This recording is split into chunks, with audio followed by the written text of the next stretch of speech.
I want to welcome everybody again. We're going to get started. Today's webinar is called Personal Statements That Made a Difference, and we're looking at a number of personal statements that Spark Prep students have worked on over the years. And we're going to go over some common approaches, some common tools that are used when writing personal statements.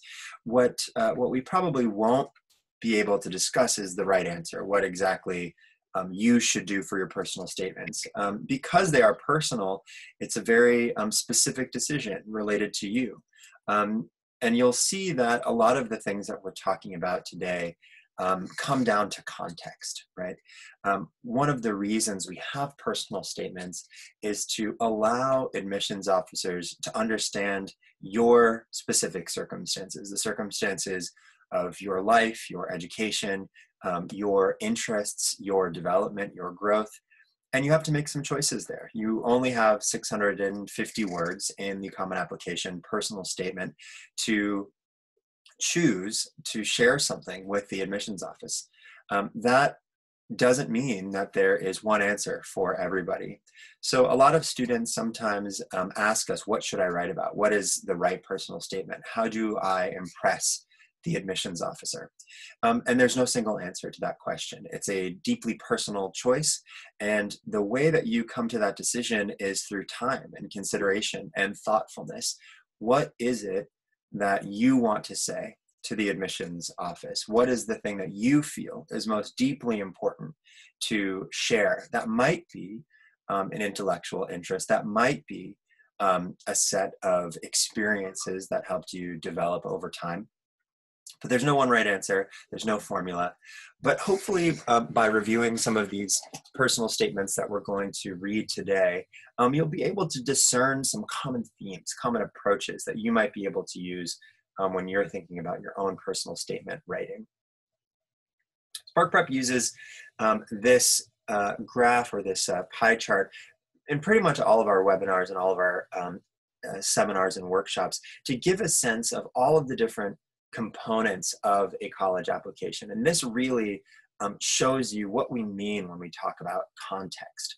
So we break it down into 3 different themes and 6 different aspects of your college application. And really that's intended to capture your academic life, your development, your personal set of circumstances. So the first theme that we look at is leadership and character. Those often are present through your activities list, and your recommendation letters. So through your recommendation letters, we see aspects of your character, aspects of your personality, aspects of your leadership.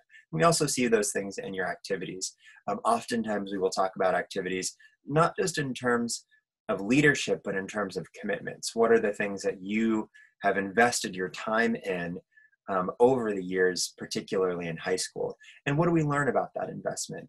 Why have you done that? What values, what goals have you set for yourself? What do those activities represent?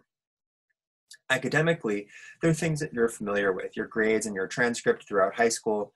If you're at an international school, you might be in an IB program or in an A-levels program. If you're in a domestic school in Vietnam or in Singapore, you might have had a similar set of subjects that you're attending to over the course of your high school. Test scores are, we're talking here about the SAT or the ACT. We've talked about that in other webinars, so feel free to go back and check some of our other videos that are on our YouTube and on Facebook for information about test scores. And then today what we're really going to talk about is your growth and your values that are represented through your essays and your personal statement in particular. We're not really going to touch on supplements today. The reason essays are so unique is because they're not things that we can see through specific data points in your application. They're not captured, or it doesn't capture information that we see similarly in your activities or in your grades and transcript. It is something so personal that you decide to share with us that reflect on who you are and how you've come to be who you are. Really, you can think about the personal statement as a statement to say, this is who I am, this is something that's deeply important to me, and if I don't share this with you in my essay, somehow you'll miss a very key part of who I am, right? And in this pie chart, you can imagine that whole that whole pizza section missing, right? If you weren't to say exactly what you choose to say in your essay, that piece would be missing, and therefore your application would be incomplete. That's one kind of model you can use to think about personal statements and their place in applications in general.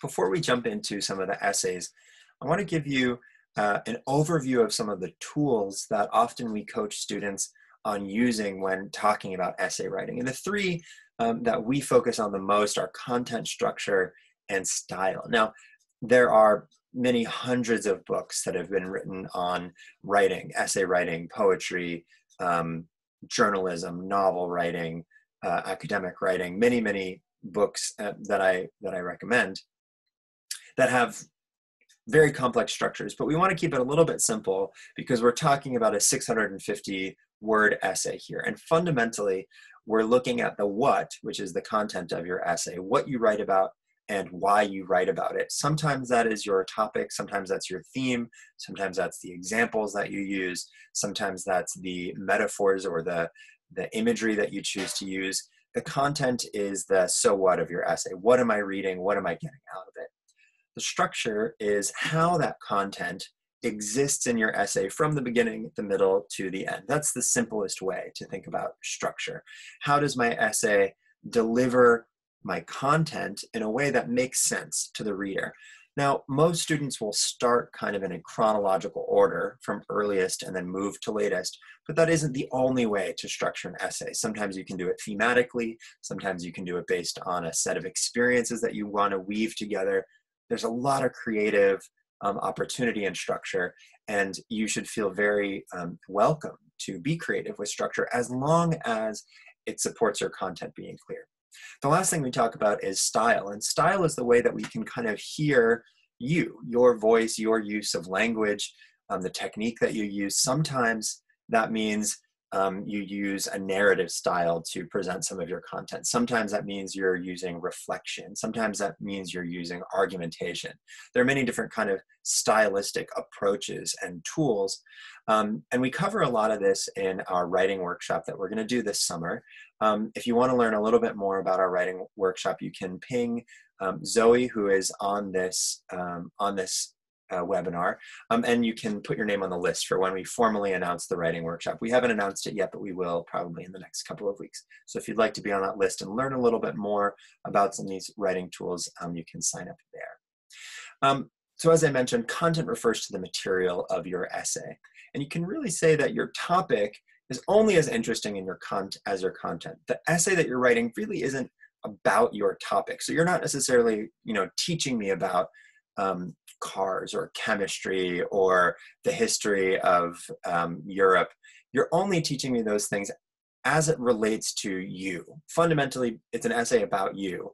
And so your topic is only as relevant or is only as interesting to us as it is insofar as it teaches us something about who you are, something important, right? So here we're looking at detail, right? Describe your specific relationship to the topic. We're also looking for reflection. How does your relationship to this topic change over time, and why is that meaningful? What do we learn through that reflection?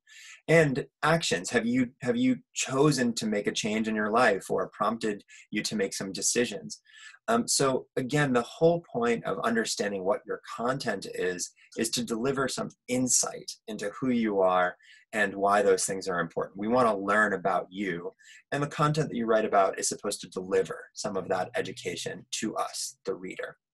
Structure is the thing that allows us to understand that. You can think about structure as the logic that you use to deliver the content.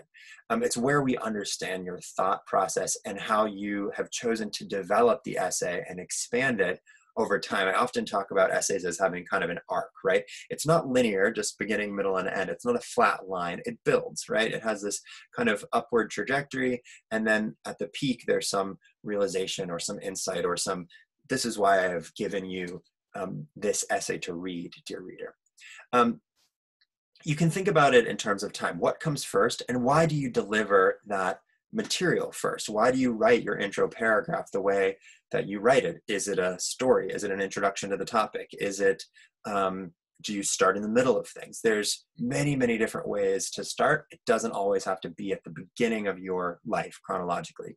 And then what follows and what concludes? And why have you chosen to compile your content this way? And you'll see a little bit about what I mean when we read some of the coming essays. Style is the thing that adds a little bit of like dimension and life and breath to your essay. It's the thing that gives it kind of dynamism. It is your choice of language. It's your choice of voice. It also gives us a sense of how you see the world. Maybe you use a lot of imagery, a lot of description, a lot of very bright language. It also gives us a sense, particularly because writing is an art form, writing is a craft, it gives us a sense of your particular unified voice. Now, narrative and exposition and analytic are just three kind of very basic styles of writing. But really at the highest level of style, we're talking about voice. We're talking about something that is unified. And the use of narrative or exposition or analytic kind of dissolves into who you are as a writer. People have been writing for a really long time kind of will know what I'm talking about. And if writing is kind of a new process to you, you'll hear me talk a lot today about beginning to develop the practice of writing. The best way to understand style is to try a lot of different approaches. Write poetry, write argumentative essays, write novels, write as many different ways as you can, and that will force you to use language in different ways and will really build your muscle as a writer. And that's the most important thing that we want, is your ability to be versatile as you're writing. That will enhance your creative possibility. Fundamentally, what we're talking about when we're looking at essay writing, really of all kinds in college essays, is substance. And the substance that we're talking about is values. Why are you writing about the thing that you're writing about? What does that teach us about who you are? And if you remember the pie chart that we were looking at, you'll notice that a college student is not just their grades, their SAT numbers, and their activities. They're a whole human being. You're a human being with interests and hopes and feelings and belief systems. And part of what we're interested in the college application process is as complete an image of who you are as possible, because that tells us what kind of student and what kind of community member you will be once you reach college.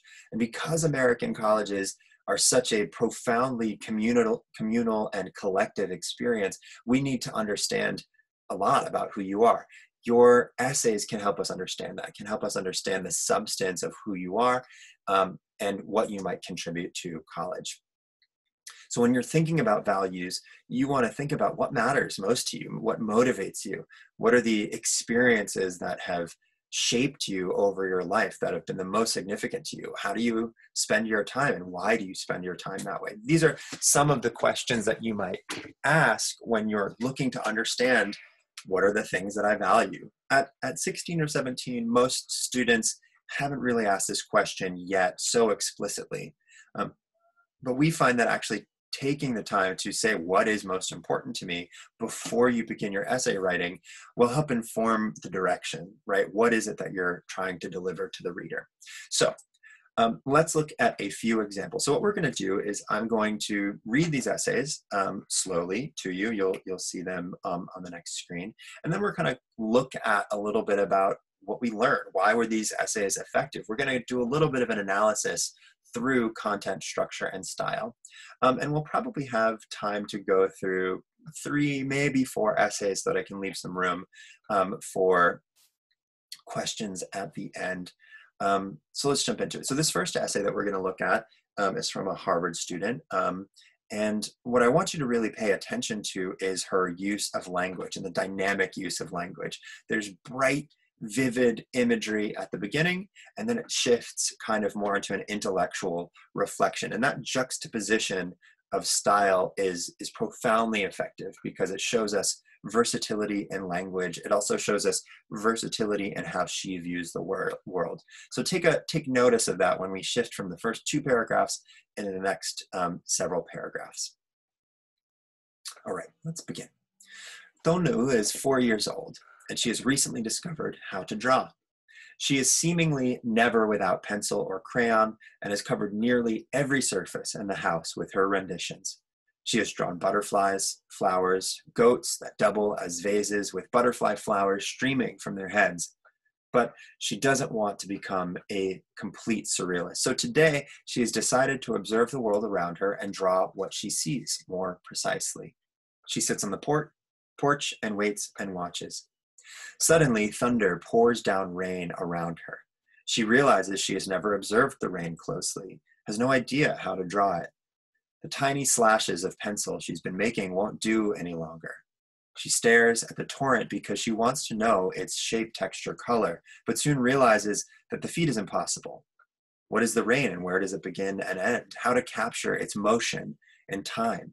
Would she paint several hundred translucent drops or one slab of textured gray? But then what would we lose? The sound, the dampness, the drops appearing and then disappearing? This is the moment I discover that things disappear very quickly. It's a simple realization, but as I grow, I will learn that most things fade, some more or less tangible than the rain. The old communal houses where I grew up, slated for demolition. The story of my country's sense of self shrugging off the heavy blanket of the past in search of something new, where new means modern and modern means separate. Once these communal complexes come down, the land is cleared, then filled again with taller, denser apartment buildings with shut-in homes and silent hallways. The metaphor is blunt. A way of life is lost alongside the physical structure that's torn down. To revisit these lost realities, I have often found solace and understanding through the artists who seek to remember. The photographs of Sébastien Laval, the films of Tan Hung, the paintings of Bui Sun Phai, the simulacra compositions of Nguyen Mak Hung. These works hold the truest memorabilia of how things were. Their material recreation staves off a permanent disappearance, even if the past is gone and its relics destroyed. Because art does not reflect just the way things looked, it also reflects the way things feel and what they mean within the context of a changing society. Aristotle calls art the realization in external form of a true idea. If the original structure is destroyed, the desire to remember it gives rise to an impulse to remake the form through art. Around the irreversible destruction of the material past is the larger, more omnipresent destruction of time, which Vietnam's new consumer-driven society constantly seeks to keep at bay. Upsetting the equilibrium of destruction and genesis by focusing so exclusively on our material desires, we fail to understand that these desires come from something much more malicious, a greedy, unsleeping force that urges us to acquire more, even if it means destroying what we already have.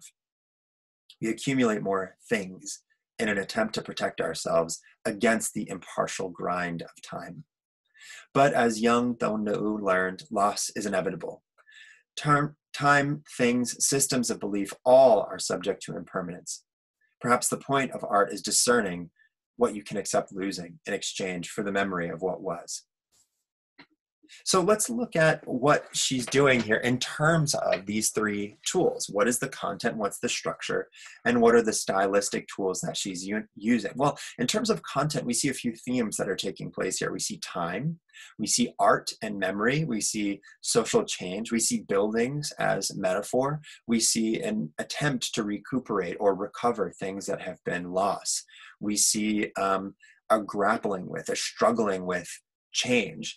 But we also see the way that these themes and these ideas have impacted her, right? Does she give us exclusively examples or memories from her life? Not necessarily, but we see her thought process. We see the evolution or the development of her intellectual relationship with these things over time. It's very sophisticated, very mature. And so what we learn about her as a student is we see depth, right? We see incredible depth and commitment to a set of topics. We see extraordinary understanding. This is only an essay that someone could write if they had spent a lot of time thinking about the topic. We see mention of Aristotle. We see mention of multiple different artists who work across a variety of mediums. And what she's signaling to us in sharing those things is that this is not just a topic that I think about in passing, but something I've studied in depth. It's something that I can share with you because I understand it and I understand my relationship to it. In part, that relationship to the material became clear through the essay writing process. This draft is maybe the 7th or 8th or 9th draft of a writer who had done a lot of writing in the past. And so it gained refinement over time. It didn't pop into being looking or sounding like this. Essay paragraphs were moved around, images were replaced, we played around with tense and style.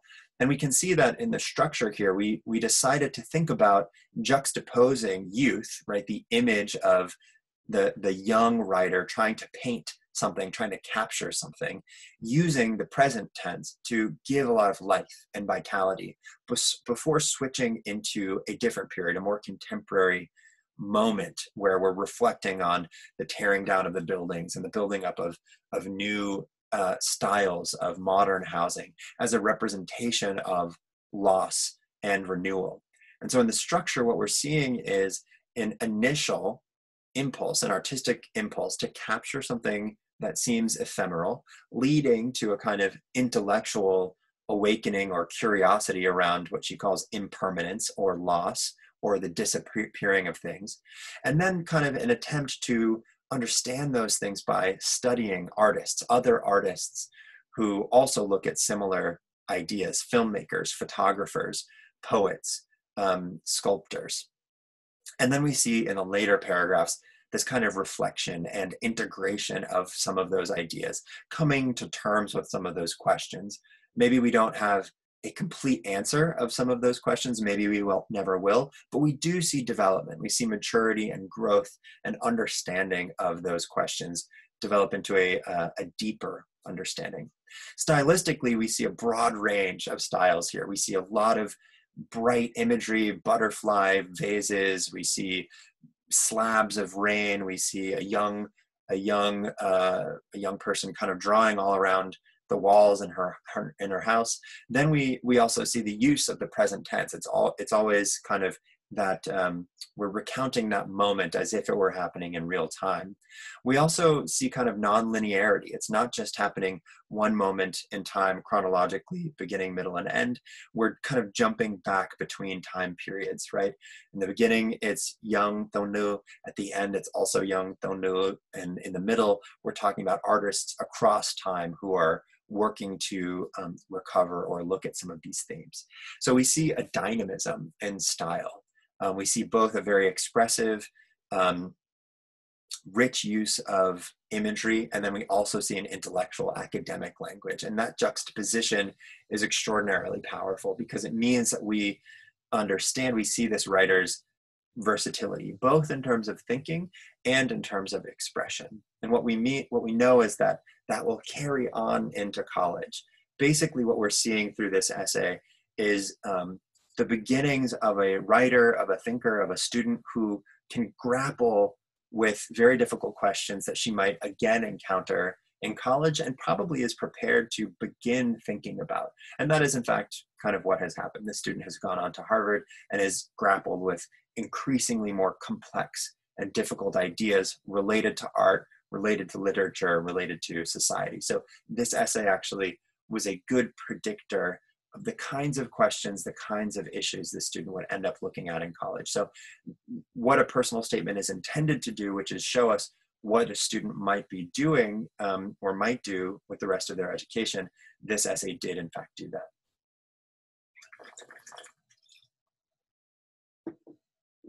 Let's look at a very different example of another Harvard essay. And the thing that I really want you to pay attention to is what's similar, but also what's different. This is a very different kind of approach. We're learning very different things from the student. The thought process is extraordinarily different. The things that we're learning are very different. But she uses some tools. There's still content development. There's still an intentional use of structure over time. And we do see a very unified voice. We can kind of almost hear the student speaking or talking at different moments through the essay. And the thing that I want you to really think about is what do I learn about this student through this essay? What might I understand about the kind of person she will be in college? And how is this, again, different and similar from the essay that we read previously? Okay, let's go. Wading across the flooded streets to my piano class on a Sunday afternoon, I gripped my backpack to shield its contents against the rain. The flood had reached almost to the necks of the seated workers on their long shifts guarding the open manholes. Rushing past them, I thought of how these heavy rains always seemed to bring with them the deep sense of sorrow of my family, a kind of worry that echoes from our former lives as illegal occupants under a torn and leaky roof. Years ago, when the heavy rainfall caused floods in Hanoi, my mother often took me to classes on a bicycle instead of a motorbike as usual. And I, rather than sitting behind her as I did most days, would step down into the water, sometimes as high as my waist, and wheel the bike along with her. The downpour forced and still forces us to find an alternate path. My family has a bruised history. My great-grandfather was once a wealthy bourgeois landlord in Nghệ An, the cradle of the Vietnamese proletarian revolution, until the 1953 land reform. He was imprisoned and later took his life in jail. For decades after the revolution, my family lived with neither home nor social standing. We faced class prejudice as former bourgeois living in a communist country, and contempt as illegal residents having fallen through the hukou system, a household registration requirement that controlled both housing and rice books during subsidy periods. In the late 60s and early 70s, my family was politically barred from college education as the People's Committee concealed the college entrance notifications of those who were unregistered. However, having passed their exams, my grandfather's first and second children obtained an illicit copy of their entrance notifications and went on to receive advanced degrees. Even in 1986, when my mother went to college with top scores, her application was clearly marked in red, unclear record, should not advance. By enrolling in college, my family became eligible for hukou status in Hanoi, thereby making us legal residents for the first time. My family's history has inspired me to pave my way through my own disadvantages. In ninth grade, a boy once told me girls can't expect much, especially when they are raised without a father. Growing up with a single mother in a Confucian society, I've learned to become her primary moral support. Together, my mother and I have endured many prejudices, determined not to be held back by such outdated ideas. Still, in some way, Vietnam is like the heavy rains. These outdated ideologies flooding our society disrupted my family's prosperity, and I believe they are still impeding the progress of my country. It is becoming clear to me why the manholes cannot drain effectively. Something in the system must change so the water can move, or the trash will continue to overflow into our streets.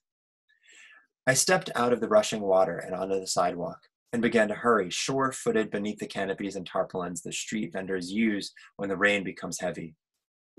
For a moment, I watched the water streaming down the street, making trash overflow up from the open manholes and impeding the movement of people going about their business. I braced myself for the rain again and focused on my destination. The rain was starting to get heavier as I finally walked into piano class. Through my rain-spattered glasses, I checked my watch. It was 1 p.m. sharp. "Ready?" my professor asked. "Ready," I replied, listening to the rain knocking on the window. So we're not going to do as deep an analysis on that essay, but we can see, again, very different content here. Here we're talking about the history, but history more particularly related to her family. And we're also learning a little bit about history of the revolution in Vietnam. We're learning how that affected her, and particularly the trajectory of her education related to her family's opportunities. We're also understanding things about her determination. We understand her family context at this particular moment. We understand the way that she sees the world. She's using strong metaphor of water, of rain, of flooding as a particular representation of the stuckness of certain social structures that she is grappling with. We also know that she's a piano player. So we're learning a lot about this student, but they're very different things. She's not necessarily doing the same kind of intellectual deep dive into one very specific set of themes, but she also uses rich imagery in her language. She also uses a varied structure sentence or paragraph sentence, particularly here where we're seeing at the end this use of "ready," my professor asks. "Ready," I replied, basically calling back to that determination, that forward destination that she's talking about. I want to move on. Let's look at a different essay now. This student was admitted to Cornell, and we're going to see different things here. We're still going to see a relationship between some of the intellectual material that he's learning, but we're also looking at his particular development, sense of self. How is he understanding the kind of person that he is, and how has writing helped him do that? How has thinking about his particular family structure and expectations helped him do that? So same thing, I'd like you to take very close attention to what the content of the essay is, and then also structurally, how is that content developing over time, beginning, middle, and the end, and what are we learning about the student, the kind of person that he is, what he values, what he might bring to a college campus. I grew up hearing unending congratulations heaped upon me and my family from the moment I was born. Luckily, he's a boy. He's a good fortune for the family. He is a gift from the divine. Every now and then, I overheard stories about my mom's friends who had paid large sums of monies for medical therapists to help them produce a boy, or who were forced to keep having babies until they finally gave birth to one. I told myself that to be a boy was to be the nobler opposite of a girl. The former is favored, promising, destined for a big mission. The latter is simply the complement, the sidekick, the second. Taking my gender as a privilege, I flocked to the group of boys to which I thought I belonged, but soon realized that something was awry. On the outside, I performed my masculine disinterest and reserve, but internally, I felt that I possessed some qualities that were coded as effeminate, and therefore unshareable with the group of boys of which I was a member. Until I was 13, I clung to this intense dichotomy between my perceptions of masculinity and femininity, and yet I also doubted my ability to live out that conflict. Yet again, there it went, the denouncement of the feminine side, the desire for an accepted gender performance, and the fear of being judged. But transitioning from a human being who would sit still and take everything as read, I entered high school allowing myself to question and examine my life. I would often wonder why I had wanted to hide any part of me. Was it shameful? No. Femininity is never something to be ashamed of. Was it forbidden? No. It does not cause anybody any harm. So why would I have to hide it? Why can't men be construed as tender and loving, or women as strong and independent? Why is giving birth to a boy a gift, a windfall, but to have a girl a disappointment, a burden, a fear? We force ourselves into the rigid pigeonhole of a gender-based society just to then feel obligated to renounce a part of ourselves and gain in return a counterfeit acceptance. Learning about the world through the minds of great thinkers and writers empowered me to embrace and deepen these questions. Shakespeare's portrayal of Macbeth showed me how toxic masculinity's demand for aggressiveness and machismo often results in tragedy. Ariel Gore's inverted fairy tale about rape culture as a byproduct of hypermasculinity and women forfeiting their sexuality as the sole escape reminds me that it is time for gender dichotomy to be punctured, ripped down, and shoveled away. Justin Baldoni's critique of the broken definition of masculinity and his adage, "I don't just want to be a good man, I want to be a good human," showed me not only how to live beyond my assigned gender, but how there's no natural relationship between gender and sex anyway. Now I more confidently declare that I am a part of the community of advocates who call for the collapse of the malicious, ill-founded, and narrow gender expectations of society. I try not to fall into such societal expectations and to unearth and undo them within myself when I find them. I yearn to be a real human who lives and learns as they please, cry whenever they feel sad, love whenever they grow affection for. Now that I have stormed the gender barricades within myself, I will never let the boundary shape my identity or decide my future. So we're seeing a very different style of essay. Here we don't necessarily see a very rich descriptive image of a particular setting. We're not necessarily seeing nature images. There's no rain here, there's no flooding, but we are seeing very, very quick snapshots of family members talking about gender, which is reinforcing this idea that gets internalized that we need to perform gender. And then we see the different ways that he moves through that discomfort, recognizing when he's quite young that there's this discomfort in the way that he's presenting or performing masculinity. He uses the word performing. Then beginning slowly to allow himself to question those things and really giving us a very deep sense of what exactly those questions are. He's extremely precise in the kinds of questions that he's asking. Shame. Is it forbidden? Is it harm? Why to hide? Why this thing? So he's giving us a snapshot in this paragraph of exactly what the questions are that he's allowing himself to ask and what that leads to, right? And then he's sharing with us that particular components of literature, particular writers, particular works. He gives us four different examples, three different examples, Ariel Gore, Shakespeare, and Baldoni, that he has said have allowed him to clarify his relationship to gender. And he's really resting on this idea of becoming a human being, wanting to be a human who's full, who has a full range of expression, who doesn't have to suppress any part of him that feels natural and authentic. And I think that's a pretty profound and the key word here is authentic. As we read this essay, we get a very genuine sense of someone who isn't just kind of looking at gender in a cursory way, but we see someone who has thought about this over the course of many years. We see the development of his relationship and the persistence with which he critiques gender and the different ways that he has done that, both through his personal experience when he was young and in high school and through the literary traditions that he has read, right? And we get the sense that obviously there's a little bit more to just these three examples of writing, but that this is really a main area. We may also see that these come up in different areas of his application. Maybe this is presented again in his activities essay. Maybe we see this in his letters of recommendation. Maybe similar themes of wanting to be a full human being are signaled in other areas of his application. So we ultimately understand a lot about values from this student and potentially what kind of student he might be when he joins the Cornell community. Probably someone who's going to stand for a much broader and inclusive gender experience. So anybody who feels marginalized might find him a friend, a compatriot. We also might find him a deep intellectual thinker related to literature and understanding how literature actually impacts our lives very specifically.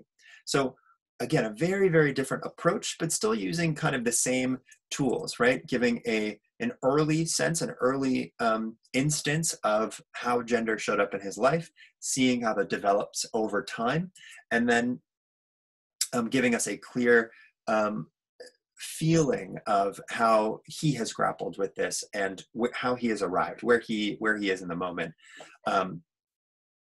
And I think that's a pretty effective strategy, but again, quite different from the other two essays that we've read. Let's look at yet one more example. So the student was admitted to Emory, and here we're going to be talking about some different things. We're going to be learning really about something. She's going to be teaching us about something that she has studied very, very deeply, but again, looking at it in terms of how it relates to her, not in the abstract, just as the last essay wasn't a discussion of gender kind of in the abstract related to nothing, but very much impacting this student and how he thinks of himself. This student is going to be looking at language and how the study of language, and particularly linguistics, has shaped her understanding of the languages that she's studied. So again, I want you to pay attention to content. What are the stories, the things that she's discussing over time? What are you learning about her? What is the student trying to teach you about who she is? And what are the tools that she uses in order to do that? Okay, let's get into it. After class one day, I was chatting with my French teacher, a Vietnamese man who cherishes the Vietnamese language, when he suddenly interrupted my point to call me out for speaking English. I paused. The words I had just uttered were definitely Vietnamese. Perplexed, I rewound the sentence in my head and looked at him with a frown. Realizing my mistake, I rephrased, and he smiled mischievously. I had used English syntax and a Vietnamese sentence, a choice that many in my generation make nowadays as English has become more influential. My teacher wistfully shared that he felt we were forgetting our mother tongue, opting for English expressions even in the simplest situations. For example, many of my peers now regularly say, "Em có không?" a phrase that didn't exist a generation ago, meaning, "Are you okay?" Rather than using one of the many native expressions to inquire about someone's well-being, my peers and I increasingly choose direct, word-for-word translations from English. We're speaking Vietnamese words, but we're phrasing a Western sentiment. This is something of a loss because in its most fluent form, my mother tongue is a highly versatile and emotionally expressive language. Vietnamese is an isolating language, which means that the smallest unit with any meaning, a morpheme, is also a complete word with all of its nuances. By contrast, not all morphemes in English or in French are complete words, though they all serve a signifying purpose. A compound word is created by adding two or more morphemes that are already words themselves, which creates a powerful result. For example, the word thông minh is roughly used to mean intelligent. However, thông minh is the result of adding thông, which suggests vastness and expansiveness, and minh, which means light or bright. A thông minh person is more than just intelligent, their knowledge is vast, and they possess a clear thinking process, as if they had been blessed with brightness. This contrasts with other words for smart like lanh loi or khôn ngoan, which carry very different subtleties due to their morphological construction. As students in Vietnam become increasingly literate in English, they've adopted what's known in sociolinguistics as a positive language attitude towards English and a negative language attitude towards Vietnamese. In their minds, English is associated with Western civilization and developed economies. Speaking English well confers status. Studying linguistics has introduced me to a more scientific approach to languages that has changed how I view both Vietnamese and foreign language study. By learning about the history, phonology, and lexicology of my mother tongue, I realized how it carries incredible emotional versatility, which can only be understood by those who have lived within a Vietnamese context for an extended period of time. This is most clearly illustrated by the uncountable number of personal pronouns we have in Vietnamese. Choosing the right pronoun is an art that involves knowing the exact relationship between the two speakers. This versatility is lost in English, where there's only you and I, and even the division of you into tu and vu in French, or ni and nin in Chinese, cannot convey the subtlety that Vietnamese pronouns convey. I am not a prescriptivist, but like my French teacher, I often feel pensive when I notice how my mother tongue is being relinquished. However, I also know that language, all languages, have to evolve over time, borrowing expressions and adapting to the changing social circumstances of their speakers. While Vietnamese is not an endangered language, I can envision a future when dominant languages continue to put pressure on languages like Vietnamese until they fall into obscurity. If more native speakers realize the unique versatility and nuanced expressiveness of our mother tongue, we might feel compelled to value and protect it, even amidst change and adaptation. So what are we learning about this student? We see from this student that she takes particular interest in language and understands, we see a very clear passion for language and understanding how language changes over time and how it interacts with people. And she's teaching us a very, very high level of expertise about language, particularly in Vietnamese. So we're learning a lot about Vietnamese. We're learning a little bit about French and English, but she's being very, very specific to only teach us about the things that we need to know in order to understand this essay, right? So her main focus is to teach us that Vietnamese is versatile and is emotionally expressive. And so she's really making an argument in this essay, right? So for the first time, we're seeing an argumentative essay. We haven't seen that in the previous two Harvard essays or in the previous Cornell essay. Those have not really been constructed as argumentative or critical essays. But here, she's making really an academic argument that Vietnamese should be preserved because of its emotional versatility, its depth, its expressiveness, and the unique linguistic aspects of Vietnamese that allows it to do that English can't do, that French can't do. In the process, we're learning about how she has studied linguistics and came to that understanding on her own through very specific examples. She's teaching us, again, imagine that you're an American admissions officer, you know probably nothing about Vietnamese. You might know nothing about linguistics. So a discussion of morphemes, of syntax, of phonology, of lexicology signal to us that she has done a deep study. And in fact, we will see that in other areas of her application. We will see that she has taken linguistics classes, both in Vietnam and in other institutions. We will see that she has done research projects in linguistics. So this is justified. This essay is justified because it speaks to things that we're going to see in other areas of our application. But we also see the things that she values here. We see that there's a love of language. We also see that there is a deep interest in an understanding in society and how society expresses things. And we also see that she's really curious about grappling with pretty high-level academic issues and subjects. Most students don't study this kind of linguistics until their freshman or sophomore year of college, particularly not kind of like sociolinguistics, higher level linguistic components. So we believe that this student is capable of very high level academic thinking. And of course, we want that from a college student, because we want college students who are capable of very deep critical academic thinking. And so she's signaling to us that she's capable of doing that. And again, we'll see validation of that in her letters of recommendation. I want you to go back to that image we looked at earlier, that pie chart image, where we're seeing different aspects of the student in different areas of their application. So she's being very thoughtful here and thinking, okay, well, what aspects do I need to kind of clarify or be in relationship to as I'm writing my personal statement? And she knows that some of these ideas are going to come up in her letters of recommendation, also in her activities.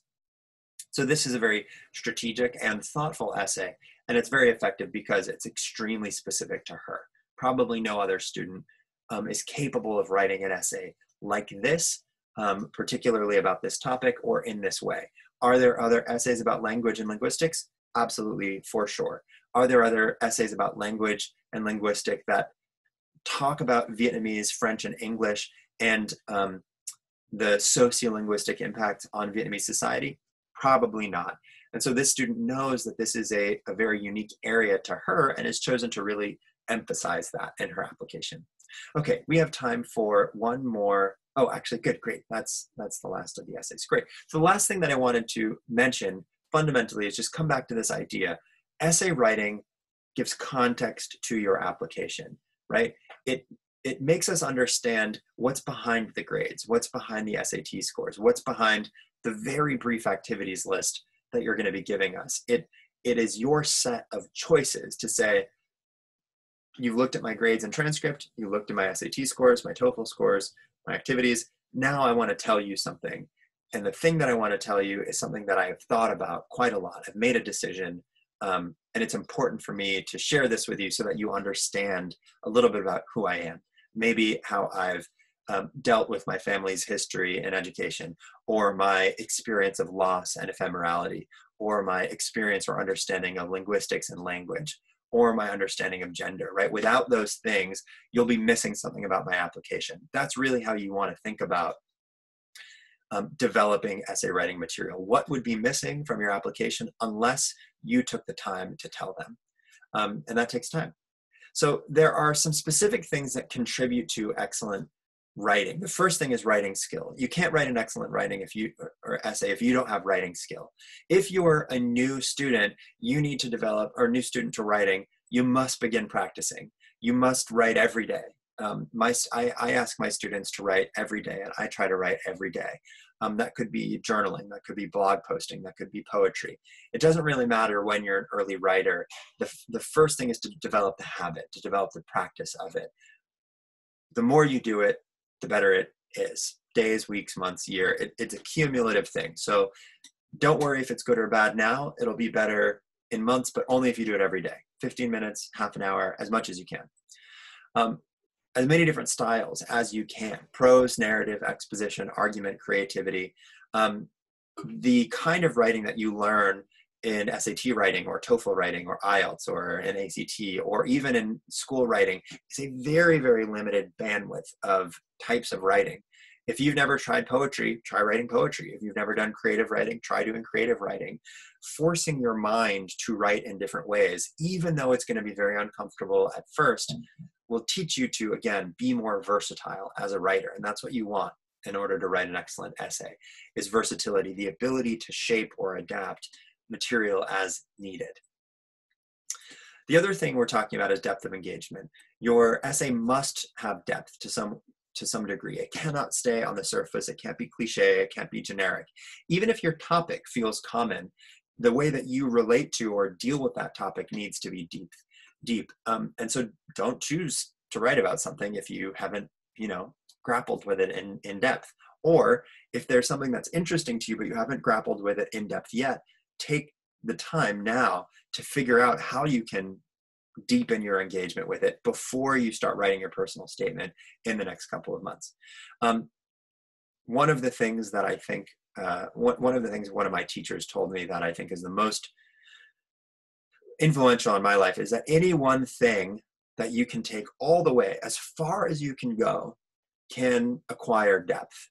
Anything can be deep as long as you can think about it and engage with it deeply.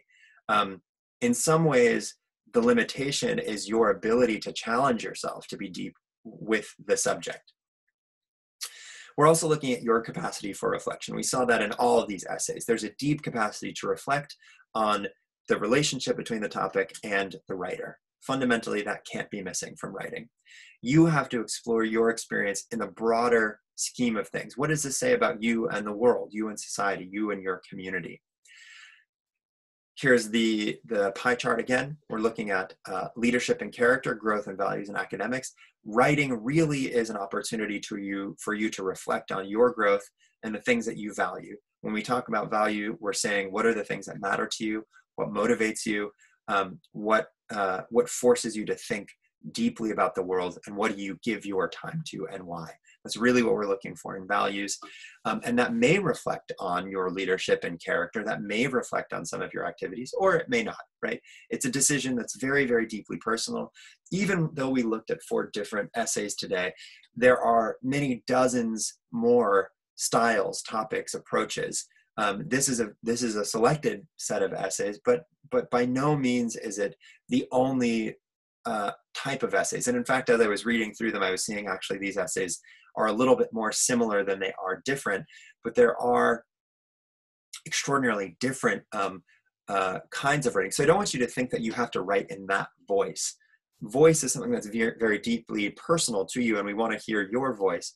But I encourage you also to continue to read different kinds of essays. Read as many different personal statement examples as you can get your hands on, and read as many different types and see what kinds of schools those students are going to. But most of all, think about, again, the content, the structure, and the style. What are they writing about? How are they writing about it? And what are they giving to the reader? Fundamentally, you have to start early in order to have really strong content and revision. Remember that writing is an art form. You have to give it time to clarify and distill. We very much encourage new writers to work with coaches, and this is what Spark Prep does, and really how Spark Prep has started in the beginning of our work is working with students to help develop their writing capacity, to help clarify and refine their voice, to help them understand content development as a way of preparing for college, right? All of the essays that we looked at today, our approach was to ask them to think about essay writing in terms of how can you expand your own writing capacity so that by the time you get to college, you're really ready for a high level of academic writing. Particularly when it comes to feedback, you want to ask for it early and always be specific. And particularly if you're working with a coach, then you'll understand that that feedback is helping you move towards your goal.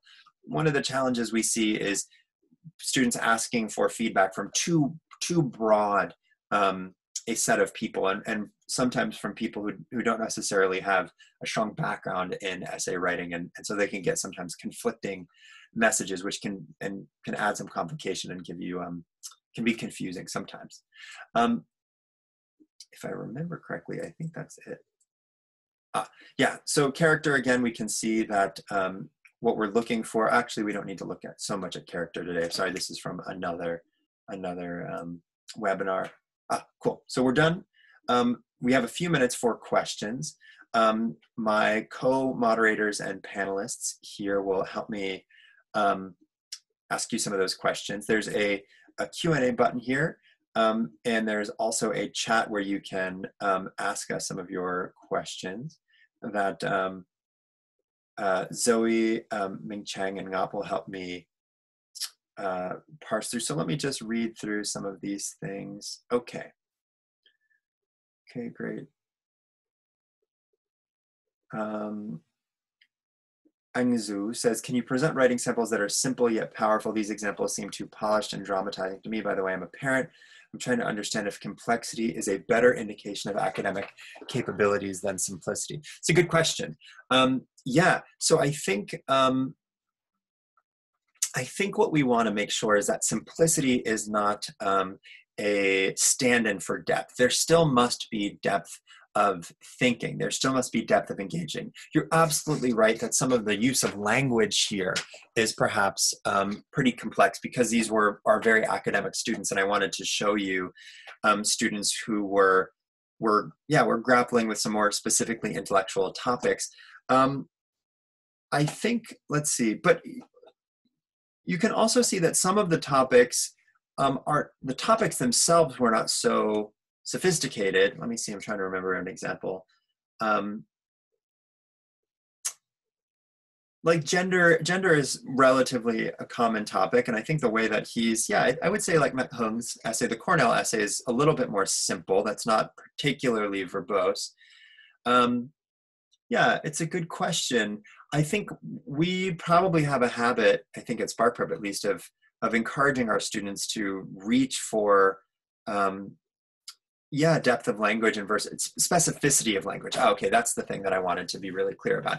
Sometimes I think simplicity, at least in language, can prevent students from being too specific. And specific is the absolute key. Specificity in language is one of the things that allows us to understand why this essay belongs to this student. And so one of the ways we can signal that is through language, through particular vocabulary words or through specific topic things. And so one of the things that potentially the danger in simplicity is that we might lose the specificity of the student, and that's something that will move the student into a generic sounding essay style, and that's something that we don't want. Hopefully that answers your question. Let's see, next student says, how much of the credit actually goes to the students themselves and how much goes to their native English-speaking advisors, I'm wondering. Yeah, it's a great question. So everyone has a particular line, and Spark Prep tries to be very, very much on the ethical line of content development. So absolutely, so let's see, the way that we coach students first and foremost is in depth of thinking and content development. So the order that we go in is particularly thought process. So thought process has a lot to do with the way that we coach students to, we ask a lot of questions. What does this mean? Can you give me an example? Can you give me a greater level of detail?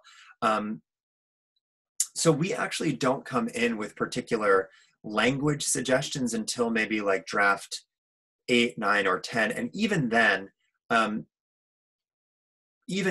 where the student has already gleaned deeper vocabulary options because either we've given them, said like, hey, read this, we think it's maybe related to your topic, or we suggest, it seems like this theme is really strong for you. What are some other words that encourage you to think? And so absolutely, we will give them the opportunity to bring greater depth into their language.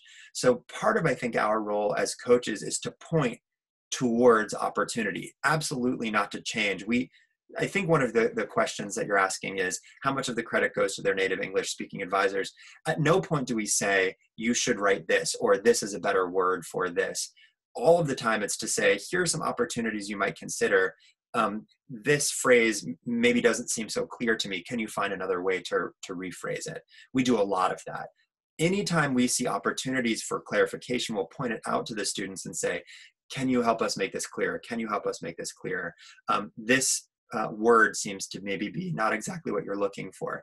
So we're trying to be a mirror or a stand-in for how an essay will be received by an admissions officer.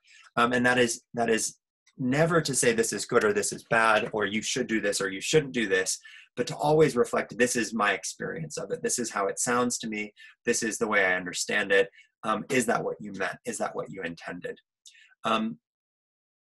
Through that process, absolutely, students are developing and growing their language. I think when you say that they're next to perfect in my view, you should see some of the first drafts. Some of the first drafts are not that way. And so in many ways, these perfect examples, and what we always say to students are, perfection is at the end, not at the beginning.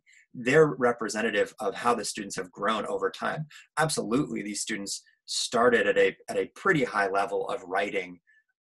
All of these students, let's see, all of these students were in the English specialized class for their particular schools, and many of them were on the national English teams. So their level of English was already pretty high and pretty versatile. But it's a good question. I think what you're pointing to is ethics in language and in an essay writing, and that is a pretty big issue. Spark Prep has a pretty strong set of rubrics around making sure that we're staying on the ethical side. It is a pretty big issue in the industry. I won't lie. Let me take one more question, and then I need to move on. Let's see.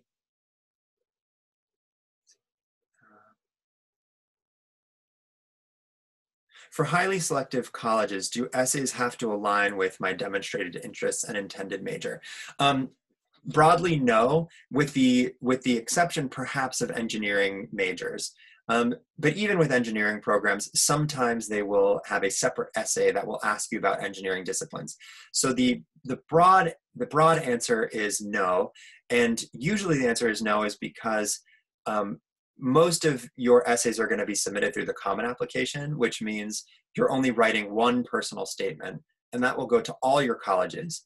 And then any additional questions that the specific college wants will come through the supplementary essays. So you don't need to change your personal statement through the Common Application. It stays exactly the same. Because that's going to all your colleges, and any specificity for individual colleges can come through the supplements. And we have another webinar that's on our Facebook and on our YouTube that talks a little bit about the difference between supplements and personal statements. I want to direct your attention to Zoe, Ngap, Sa, and Ming Cheng. Thank you guys for helping me co-host today. If you guys have any questions, please text them or email them about upcoming programs. We're going to have a writing workshop that will happen this summer. Please help us fill out this survey. It's quite short, and we would love to hear your feedback about additional topics you'd like us to address in future webinars. You can also have the opportunity to have a consultation with Zoe about Spark Prep's process for essay coaching for college application and admissions coaching broadly. Thank you again for joining me so late in the evening. Luckily, we didn't have any technical difficulties today. That was fantastic. And we'll look forward to seeing you at future events. Thanks so much. Have a good one.